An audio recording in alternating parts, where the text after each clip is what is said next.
My name is Lena Ashley. Once the soon-to-be Luna of the Aurora Wolf Pack, I was framed for kinslaughter by Grant and his daughter. Stripped of my shape-shifting ability, branded with the Omega mark, I endured 3 years of unspeakable torment. Publicly rejected as a mate during the bonding ritual, I was then brutally beaten by Felina, before being sold into slavery to a savage wolf clan. But the full moon draws near, and neither I nor my wolf spirit Shwe have ever surrendered. Tonight, we shall harness the power of the moonlight to break our chains, escape this living hell, and reclaim both the truth and our freedom. 3 years ago, my world had collapsed in a single night. During the day, I'd been basking in Grant's warm kisses by the hidden ice lake, his soft whispers promising, "Once you become Luna, I'll never let you feel cold again." But that very evening, upon returning home, a pungent smell of blood assaulted my nostrils. My father lay sprawled on the ground, my mother's hand reaching out toward him, her blood staining the walls crimson. Alexander Davidson, the beta whom my father trusted most and Grant's father, burst in accompanied by guards, pointing directly at me and roaring, "She killed them for power." I cried out in desperation, but when Grant stepped forward, his eyes were as cold as the bitter Arctic winter. He denied ever having spent a single day with me. I was hunting with my father all day long. At midnight, they performed the sealing ritual, forcibly administering the sealing potion. In excruciating, burning agony, my shape-shifting abilities were stripped away, and the wolf woman inside me let out a heart-wrenching howl of pain. They branded me with the Omega mark. Alexander usurped my father's position, while Grant stood by idly, a sneer curling at the corners of his lips, a sneer only I could see, but he pretended to look utterly disappointed in front of everyone else. I never would have imagined she'd sink to such depths. After 3 years of enslavement and abuse, this public rejection was nothing more than a carefully orchestrated performance he'd been plotting all along. With trembling lips, I struggled to hold on to what little dignity I had left, but Grant suddenly reached out, his 5 fingers closing like steel tongs around my throat. "You bitch." A crimson, wolfish gleam flashed in his eyes. "I'm your alpha. Once the celebration's over, I'll send you back to where you belong." Leaning close to my ear, his hot breath carried a note of contempt. "Do you really think I'd mate with an Omega from the pack, a murderer?" Before he could finish speaking, he slapped me hard, sending me sprawling into the snow. I gasped sharply as icy air seared into my burning lungs, and my mouth filled with a metallic, bloody taste. "He's going to kill us." The snow, my wolf, howled in agony within my mind. Her voice, once so strong and confident, now trembled with sheer weakness. Though they'd taken away my ability to shift, they couldn't sever the bond between us completely. I curled up on the icy ground, my body convulsing uncontrollably. The agony of the snow surged in waves, washing over us and battering our shared consciousness. Each breath felt like inhaling shards of glass. My vision began to blur, tears mingling with blood as they dripped from my face, staining the pristine white snow beneath my feet. "Look at this forsaken Luna," a sickeningly sweet voice called out. I didn't need to lift my head to know who was speaking. Felina, the current beta's daughter, who was soon to become the moon goddess, stood beside me, flanked by her retinue. Her pale golden hair cascaded down her shoulders like a waterfall, and her ice blue gown outlined her graceful figure, its slit reaching high up to mid-thigh, a dress she'd carefully chosen for her coronation as the moon goddess. "Did you really think Grant would pick you over me?" "Ha ha," she sneered, crouching down and grabbing my hair in a tight fist. With a sudden, violent tug, she yanked my head back, forcing me to meet her gaze directly. "You're nothing but a frivolous Omega who murdered your own parents." I bit down hard on my lip, curling up tightly in the snow. My fingernails dug deep into the frozen earth, and deep within me, my self-respect felt as though it were being burned alive by a raging fire, screaming again and again, "Fight back." But 3 years of daily abuse had already seared themselves into my very bones. Each time I struggled, all I received in return was even fiercer beatings and more humiliating humiliation. "Grab her. Don't let this bitch get away. Felina's voice carried on the biting cold wind, her sadistic pleasure almost bursting forth. Her followers charged forward like rabid wolves, their rough hands clamping down hard on both my arms, their knuckles turning white from the sheer force of their grip. Then, with a sharp twist, there was a crisp, cracking sound. The excruciating pain shot through my shoulder, making my vision blur. Yet they showed no mercy at all, brutally forcing me to straighten up until I was kneeling upright, my knees slamming against the frozen ground. The agony sent shivers coursing through my entire body, leaving me trembling like a sacrificial offering, utterly at their mercy. Her leather boots kicked my abdomen with such force that it felt as if they were about to shatter my internal organs. Bile surged up into my throat, leaving a taste that was both fishy and acrid. If it hadn't been for those two iron-like hands gripping my arms so tightly, I would have already collapsed onto the ground. All I could manage was to squeeze out a suffocating groan through clenched teeth, a last vestige of my pride, when I refused to let myself surrender by uttering a plea for mercy. "Look at me." Her sharp, piercing shout was like an ice-cold needle stabbing into my buzzing eardrums. The next second, icy fingertips, infused with an irresistible brute strength, clamped down on my chin. The knuckles turned white from the sheer intensity of her grip. The platinum engagement ring, once a symbol of our promise, bit painfully into my jawbone. Even more agonizing was the diamond set into it. At this moment, it was no longer a sparkling token of love, but a weapon she wielded to vent her hatred. Her nails dug mercilessly into my tender skin, inflicting tiny, searing tears. Before I could even react, a heavy slap, accompanied by the sharp crack of air being parted, landed squarely on my left cheek. The pop echoed sharply, intensifying the ringing in my ears and instantly numbing half of my face, which soon began to swell with a burning, searing pain. Even worse, the sharp edges of the diamond had sliced through my cheekbone, leaving a narrow, deep wound that immediately started oozing tiny droplets of blood. The warm liquid trickled down my cheek, winding its way past my jawline before finally dripping onto the cold floor, spreading out into a small, dark red stain. The cool air from the room's air conditioner brushed against the wound, causing the stinging sensation to flare up dramatically, a stark contrast to the warmth of my blood, as if countless tiny needles were simultaneously piercing my skin. "You should be grateful," she hissed, leaning closer until her breath, heavy with the scent of champagne, carried with it an unhidden, raw hatred that nearly suffocated me. Her eyes were laced with venom. The once tender, affectionate gaze now held nothing but twisted delight, almost as though she were savoring a toy about to be destroyed. I was forced to tilt my head back, my neck aching unbearably from the prolonged tension. All I could do was watch helplessly as she raised her right foot. The heel of her slender high heels, sharp and pointed like a keen awl, slowly descended toward my defenseless ribs. At first, the heel tapped lightly, as if double-checking its target. Then, gradually, it began to apply more and more pressure. The metal heel, encased in leather, slowly sank into my flesh, pressing against the ribs beneath. A dull, throbbing pain steadily built up and intensified, until I couldn't help but let out a muffled groan. Yet she seemed to derive some twisted satisfaction from it, her lips curling into a cruel smirk. The force under her foot suddenly increased, and then, with a crisp, unmistakable crack, the sound echoed sharply through the silent room. The searing agony surged through my body like a tidal wave.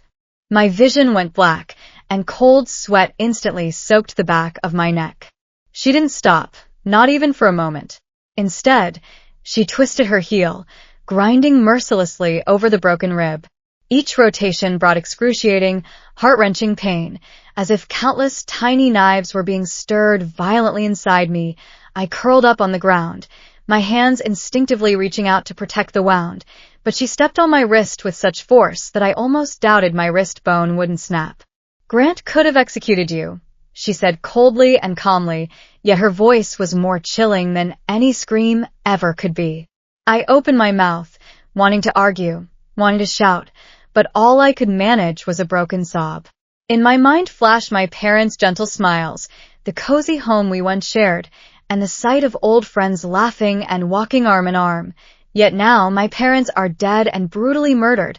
I've been falsely accused of their murder, and not a single one of those so-called brothers and sisters believes me anymore.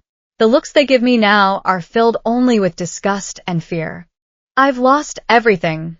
My reputation, my family ties, my friendships, and now even my body is being subjected to the most excruciating torment.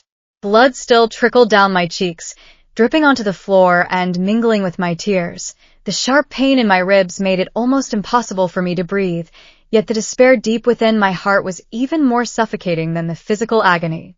She looked down at me from above, her eyes brimming with hatred so palpable it felt like a physical presence.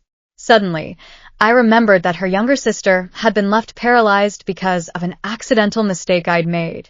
It dawned on me then, she'd been harboring resentment all along, patiently waiting for this very moment to exact her revenge on me. "You think this is over?" she asked, bending down as her icy fingertips traced the bloody streaks on my cheek.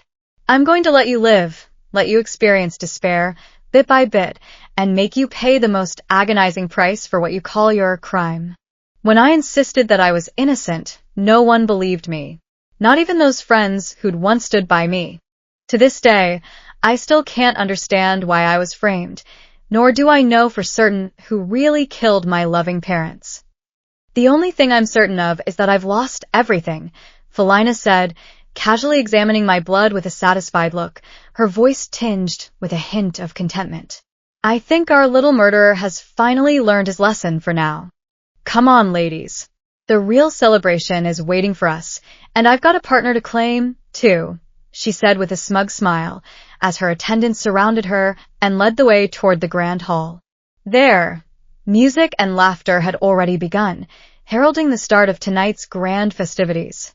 They left me there, alone, battered, bleeding profusely, sprawled in the snow. Eventually, darkness swallowed me whole, and compared to the excruciating pain that racked my entire body, this darkness felt like a small, fleeting relief. I didn't know how long I'd been unconscious in the biting cold. When consciousness finally returned, a bright moon hung high above the pitch-black night sky. My eyelashes were coated with frozen tears, and the snow had already half-buried my immobile body. A sudden, searing pain ripped through my abdomen, a pain utterly unlike anything Felina had ever inflicted on me. This agony originated deep within my body, emanating directly from the bond of our partnership itself. It felt as though molten iron were being poured straight into my veins, or as if burning talons were tearing my insides to shreds. I screamed, my voice echoing through the empty woods as I struggled helplessly on the blood-stained snow. "Please stop," I cried out. The snow let out a piercing wail, its mournful cries nearly splitting my skull in two. He was finishing what she'd refused. She didn't manage to finish her sentence, but really, there was no need for her to go on. I knew exactly what had happened. In the warm corner of the fenced cabin, while I was freezing outside in the darkness, Grant was making love to his new partner. That kind of pain, it's beyond words, beyond anything that mere physical torture could ever inflict. Members of the enclosure walked past me. Some slowed their pace, casting curious glances at my agony. Not a single one offered a hand. Not a single one showed even the slightest hint of concern. To them, I might as well have been invisible. Indeed, they treated me as if I didn't exist at all. My limbs trembled uncontrollably, yet I forced myself to stand up. My vision blurred, and every movement sent waves of excruciating pain coursing through my body. Staggering forward, I made my way toward the humble wooden cabin on the edge of the clan's territory, a place that had served as my home ever since I'd fallen out of favor. With each step I took, the pain grew sharper and more intense. It felt as though Arctic ice and volcanic lava were locked in a fierce battle within my veins. I longed so badly to collapse, to curl up into a ball, and simply die right there on the snow. "Don't give up," Snow whispered softly, her voice now fainter than ever, but still somehow reassuring. By the time I finally reached the cabin, my clothes were already soaked through with snow melt and blood. Shaking hands, I stripped them off and collapsed onto the hard wooden bed. The moment I lay down, the ache of rejection began to fade, replaced by an overwhelming sense of hollow emptiness. A sudden, urgent knocking on the door jolted me awake from my pain. Before I could even respond, the door was flung open with a violent crash. Grant's soldiers burst in, their faces grim and resolute. "By order of Alpha," the leader announced, his voice utterly devoid of emotion, "Lena Ashley is to be sold to the werewolf tribe as punishment for murdering her parents." The word struck me like a heavy blow to the chest. The werewolf tribe, home to the most ruthless and savage outcasts and monsters in the north. Stories of what befell those wolves, especially female wolves, who were sold to them had long been the stuff of nightmares, used by mothers to frighten disobedient children into obedience. No! A scream tore from my hoarse throat, and a blind panic seized me in an instant. I frantically scrambled backward across the bed, each fractured rib sending waves of searing pain rippling through my chest like lightning bolts. "You can't do this. Please, I didn't kill them. I loved them." My voice trembled with utter despair. "You know me. Most of you watched me grow up. Please," I begged, my voice so low it was almost inaudible, tears streaming down my cheeks. "They'll kill me there, or even worse. You know how they treat women. Please don't do this to me." My plea dissolved into thin air in the cold, damp air. They bound my wrists with ropes laced with silver threads, the contact with my skin burning unbearably. Overwhelmed by primal fear, I summoned one last desperate burst of strength. I fought them with the savage ferocity of a beast cornered and driven to the brink, kicking, punching, biting, struggling desperately to break free from their grip. My nails tore across a guard's face, and for a fleeting moment, I truly thought I might just make it out alive. But then a fist struck right at my already fractured ribs, and in an instant, the entire world seemed to explode in searing agony. As I gasped for air, they seized their chance and dragged me out of the compartment. The guards yanked me through the snow. My bare feet left crimson trails behind me as they pulled me across the icy ground toward a truck that had been waiting for ages. My screams had long since faded into feeble whimpers, and each breath felt like a blade slicing through my shattered ribs. The rope soaked in silver powder burned my wrists like acid, constantly reminding me of my utter helplessness. "Please," I murmured softly, though I knew full well my plea would go unheard. "I'm innocent." The truck's cold metal floor pressed against my skin, and a bone-chilling cold seeped through my battered body, sending involuntary shivers rippling across me. "Shut up, you murderer," another guard spat, his saliva splashing onto my cheek. "The werewolves will make good use of you." The door slammed shut, plunging me into utter darkness in an instant. Only a few faint beams of moonlight seeped through the cracks. The truck's engine roared to life, and we shot forward with a jolt. Every bump on the road sent waves of excruciating pain coursing through my body. "We're going to die out there," Shwe whispered softly in my mind, her voice so faint and trembling with fear that it was almost inaudible. "I know," I murmured quietly. Despite the bone-deep agony of my fractured ribs, I curled up into a tight ball. My entire body trembled uncontrollably, not just from the cold, but from a fear that seemed to sink deep into my very bones. These stories haunted every wolf cub's nightmares. Tales of slaves beaten until their bones were broken and their tendons torn apart, of women violated until they'd lost their minds. Some say the tribal chief collects those who die under his torture as trophies. Others whisper that no slave girl lasts more than a month before taking her own life. This journey has become an endless nightmare. Every bump along the road sends waves of searing pain through my battered body, forcing me to clench my teeth and let out low groans. Blood seeps slowly down my arm from my torn wrist, while the silver rope digs deeper into my flesh, burning my skin. When the truck finally comes to a halt, I'm nearly unconscious. The door bursts open, and rough hands grab my ankles, dragging me out with brutal force, plunging me into utter panic. My head smashes against the metal floor with a sickening crack, and then I tumble face first into the snow. I can't even scream anymore. My voice has long since become hoarse and feeble, and my throat aches as if it's been torn apart by my earlier shouts. A massive figure slowly approaches, its footsteps shaking the ground beneath my cheeks. Is that the one from the Aurora Wolf Pack? His voice is deep and raspy, sharp and grating like rocks grinding against each other. Yes, sir. Payment has been arranged. She's entirely yours now. I'm shoved forward with a sudden force, dropping to my knees in the snow, face to face with the werewolf leader. A rough hand seizes my chin, yanking my face upward with brutal force. I find myself staring straight into what must be the ugliest eyes I've ever seen. Little beauty, he growls. From now on, you belong to our alpha. As he scans me like livestock, my entire body starts trembling uncontrollably. He turned my face repeatedly, his calloused fingers gently tracing along the line of my jaw. Take her to the slave quarters, he commanded, then casually flicked his hand loose from my chin. Have her clean up and start working first thing tomorrow morning. The wolves in the death cell don't deserve any rest. 2 burly wyvern guards seized my arms and dragged me across the entire courtyard. My legs could barely support my weight, and as we passed by pit after pit of blazing fires, mixed-race warriors sat around drinking and laughing cheerfully. Their eyes, gleaming with predatory interest, fixed intently on every move I made. The air was thick with a heavy stench of unwashed corpses, fresh blood, and alcohol. We descended a simple wooden staircase into what appeared to be an underground wine cellar.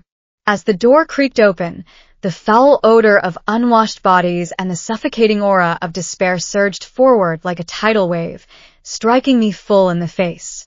Bold in the dim light, I could barely make out dozens of emaciated, ragged figures huddled on the bare dirt floor. Some of them stirred slightly at the sound of our footsteps, while others remained utterly still. Newcomers, a guard shouted, then suddenly shoved me hard, so forcefully that I tumbled to the ground in one fell swoop. My footsteps had disturbed several slaves who'd been fast asleep, and they muttered impatiently under their breath. Others simply stared at me blankly, their eyes glazed over with exhaustion. They'd long since lost the energy to care about yet another new arrival. The door slammed shut behind me, and the heavy clink of the lock sliding into place echoed through the cold, damp chamber. Still lying where I'd fallen, I felt both terrified and utterly drained, unable to move a muscle. My gaze wandered aimlessly through the darkened basement. Don't fall asleep, Snow warned, her voice tight with fear, /bold. Don't you dare fall asleep tonight, I murmured, nodding slightly.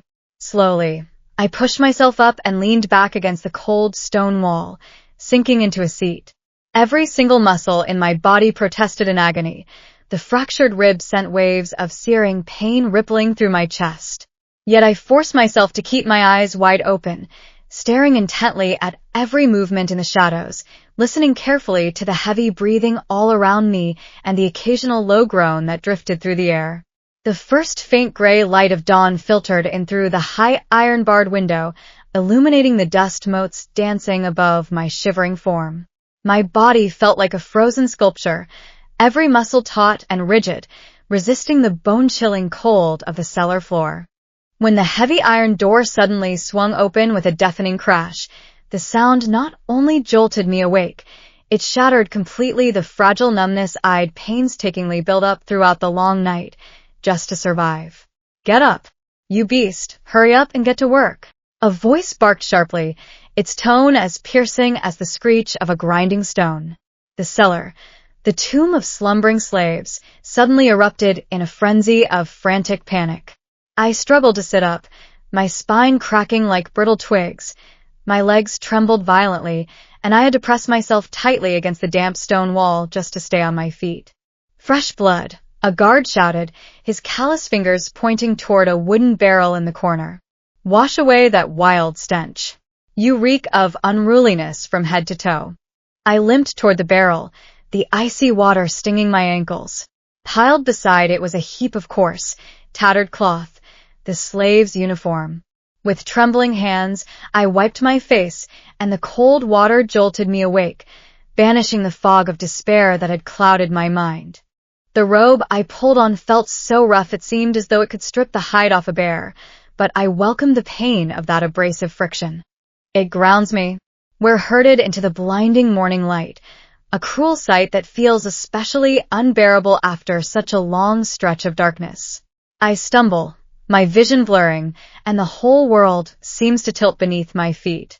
A whip cracks through the air, its leather lash brushing just inches from the tip of my nose before lashing down hard against my skin.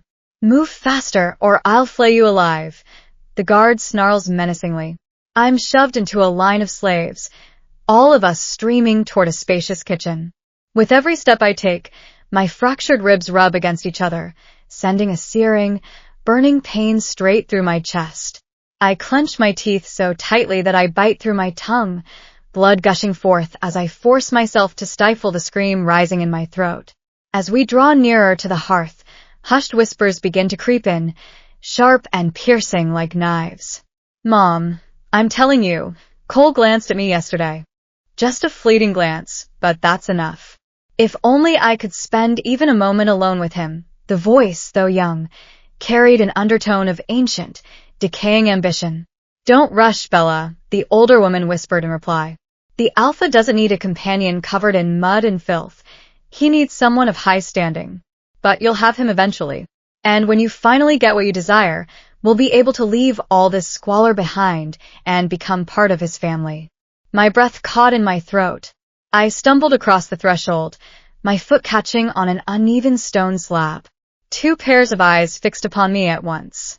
The younger woman, Bella, looked like a venomous serpent transformed into human form. Her golden hair was wildly disheveled, yet her eyes burned with a dangerous, hungry intensity. The older woman stood as her shadow, a face weathered by time and brimming with cruelty. What did you hear, you stinky earthling? Bella spat, advancing toward me with a predatory grace. I didn't hear a thing, I rasped, taking a step back. I just got here.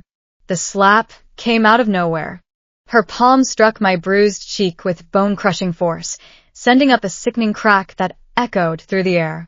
I slammed into the wall, the impact jolting my fractured ribs and sending a shower of golden stars dancing before my eyes.